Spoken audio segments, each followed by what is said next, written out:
हमारा संकल्प है समृद्ध बिहार, हर युवा को रोजगार।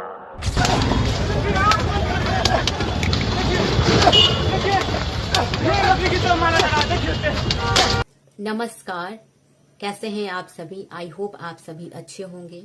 मैं हूं सुगंधा, आप देख रहे हैं मेरा चैनल द लोक मंथन। आज हम बात करेंगे भ्रष्ट जनता पार्टी जो कि बीजेपी है। राजनीति जैसे गंभीर विषयों को भी कैसे कॉमेडी बना देना चाहिए, ये बीजेपी से अच्छा कोई नहीं जानता है।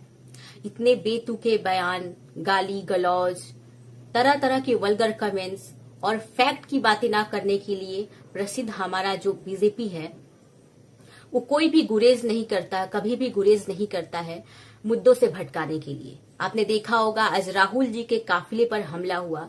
राहुल जी आज रायबरेली के दौरे पर थे और गाड़ी रुकवाकर उन पर हमला किया गया और बकायदा बीजेपी के वो नेता थे और टीम में, ग्रुप में आए थे, गैंगअप करके लोग आए थे और तमाम तरह की पत्थरबाजी, गाली गलौज, अपमानित करना, अभद्र टिप्पणी वो कर रहे थे। आप देख सकते हैं, वो लग रहा था वो गाड़ी पर चढ़ जाएंगे और हो सकता है तो काफी आक्रामक थे। वहां पर पुलिस भी मौजूद थी, लेकिन सुरक्षा कर भी पता नहीं क्या कर रहे थे।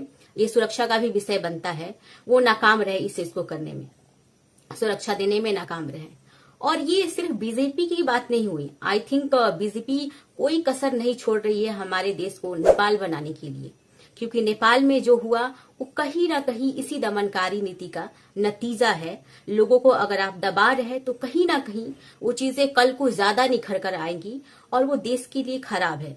जेनजी का जो ये विद्रोह हुआ है, ये कहीं ना कहीं सही है, मायनों में सही है। अगर आप इसकी पर्सपेक्टिव देखें तो ये सही प्रतीत होगा।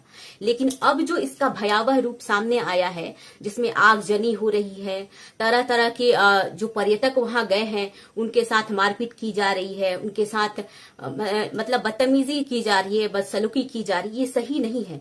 जेनजी को आई थिंक आत्मसंयम रखने की जरूरत है, क्योंकि टूरिस्ट गए हैं उनके देश में, या तो घूमने गए हैं, या तो पढ़ाई करने गए हैं, या तो रहने गए हैं, और आपकी इकोनॉमी पर ही असर आएगी। आपका आक्रोश सही है, आपका प्रॉब्लम, आपकी समस्या का निराकरण होना चाहिए, बट अगर आप इस तरह से उग्र रूप से करेंगे, एक उग्रवादी के तौर पर करेंगे, तो ये बिल्कुल भी सही नहीं है।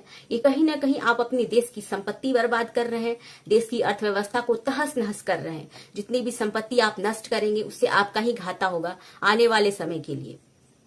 दूसरी चीज मैं ऐड कर दूं कि बीजेपी जो इंडिया में करते आ रही है, और राहुल गांधी ने बकायदा इसको अच्छे से हैंडल किया। उन्होंने कहा कि वोट चोर जो है उसको गद्दी छोड़ना ही होगा, हम कोई ऑप्शन नहीं देने जा रहे हैं। और सबसे कॉमेडी वाली चीज यहां रही कि कल जब 15वें उपराष्ट्रपति का चुनाव हुआ और सीपी राधाकृष्णन हमारे देश के उपराष्ट्रपति चुने गए, तब वहां पर कंगना रनौत, प्रियंका चतुर्वेदी, तमाम जो महिला सांसद थी वोटिंग कर रही थी और उनका मतदान का वीडियो फुटेज बनाया जा रहा था और वो बाहर आ रहा था। जब राहुल गांधी ने वोट चोरी के मुद्दे पर ये चीज बोली थी कि आप पोलिंग बूथ की वीडियो हमें दीजिए, फुटेज दीजिए, तब हम ये मानेंगे कि हाँ वहां पर कोई फर्जीवाड़ा नहीं हुआ है। तब चुनाव आयोग ने ये दलील दी थी कि हम बेटी बहनों है। तो अब मैं चुनाव आयोग से पूछना चाहूंगी कि क्या चुनाव आयोग सो रही है? क्या प्रियंका चतुर्वेदी हमारे देश की बेटी नहीं है? क्या प्रियंका गांधी हमारे देश की बेटी नहीं है? क्या कंगना रनौत हमारे देश की बेटी नहीं है?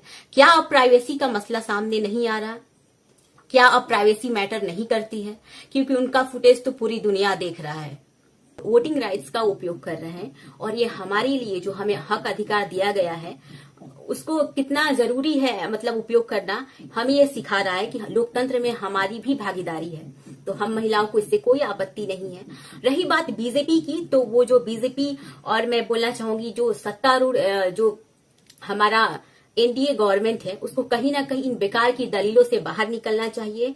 और आजकल की युवा, चूंकि बिहार में हाई अलर्ट जारी हो गया है क्योंकि नेपाल बगल में ही है, और नेपाल में जब इतनी भयावह स्थिति है तो कहीं ना कहीं हो सकता है कि युवा हमारे अंदर के भी जो युवा है, हमारे देश के जो युवा हैं, कहीं ना कहीं इस चीज के मोटिवेशन में आकर ऐसा कदम उठा लें या ग्रुप गैंग में ऐसा आक्रोश या आगजनी वगैरह करने लगे। इस चीज से बचने के लिए हाई अलर्ट तो जारी किया गया है, बट भारत में भी ऐसी स्थिति ना बने, ऐसी संभावना ना बने, इस चीज का ध्यान रखना भाजपा की जिम्मेदारी है। और विपक्ष की आलोचना उसको सुनती रहनी होगी, जनता की आलोचना उसको सुनती रहनी होगी, और मुद्दों पर बात करना वो सीख ले। अगर वो नहीं जानती कि मुद्दों पर कैसे बात करना है, तो मुद्दे पर बात करना सीखे, वो सिर्फ मुद्दों की बात करे, क्योंकि युवाओं का भविष्य वाकई खतरे में नजर आ रहा है।